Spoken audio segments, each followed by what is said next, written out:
Hello, magluluto tayo ngayon magluluto tayo ng octopus. Itong octopus na pakuluan ko na ito. Yes, octopus na maliliit. Onion, garlic, and fresh tomato. At ito yung pasta na ilalagay natin dito sa octopus. Let's go kung paano. Ay, ikakat nga pala natin ito, mga octopus.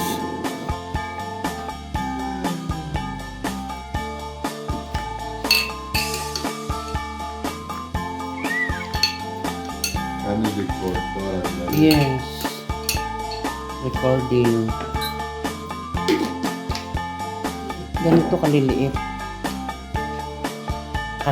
Kalalaki. Ayan. Malambot na to. Itong octopus, tuwing nagluluto ako guys, pinapalambot ko ito dahil matigas na.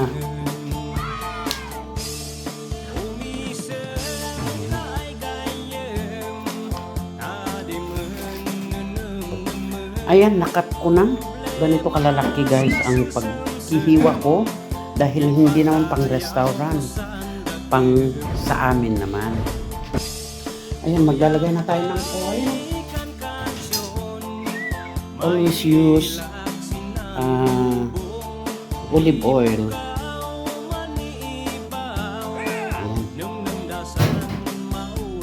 Ayan.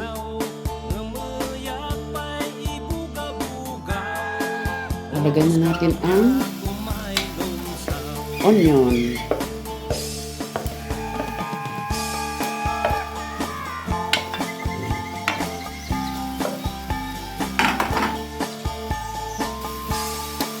Lalagay na natin ang garlic.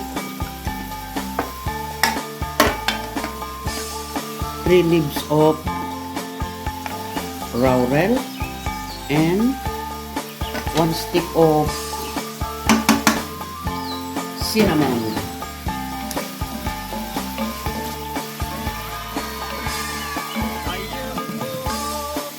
Ayan lang natin maluto.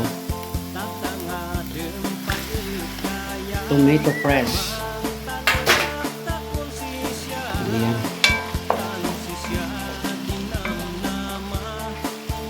At hayaan lang natin na maluto. Maglalagay naman tayo ng black pepper.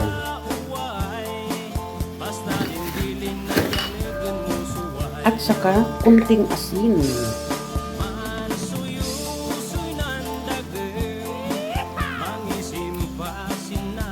Ayan.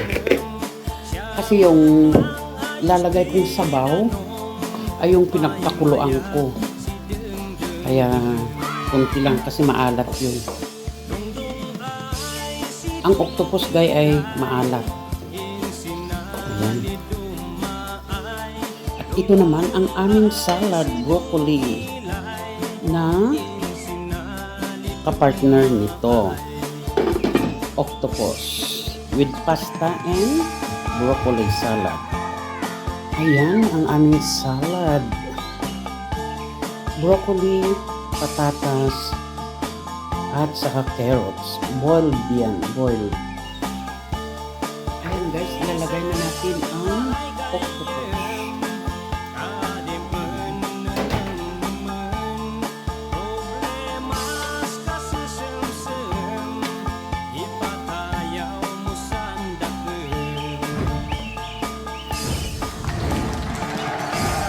Maglalagay naman tayo ng wine. Red wine. Ayan. Red wine. Hayaan lang natin.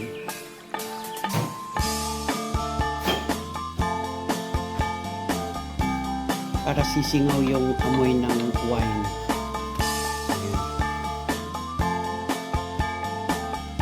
Lalagay pa ako konti.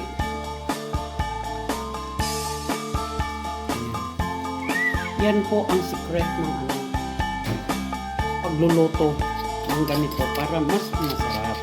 Malinamnam dahil sa mga wine. Ayan.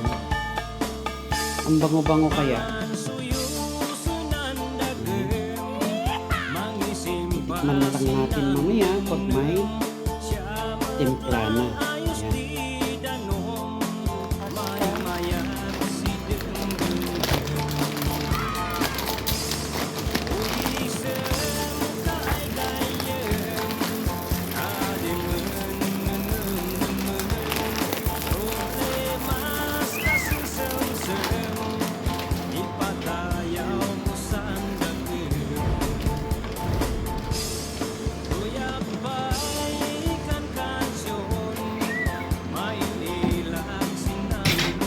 Magdadagdag tayo ng sabaw.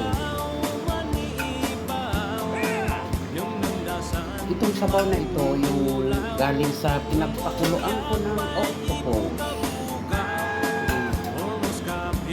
Kasi itong macaroni, kailangan ng tubig. Ayan.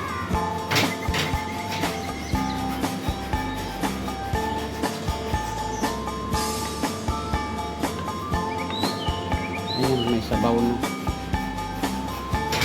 Ayan lang natin maluto.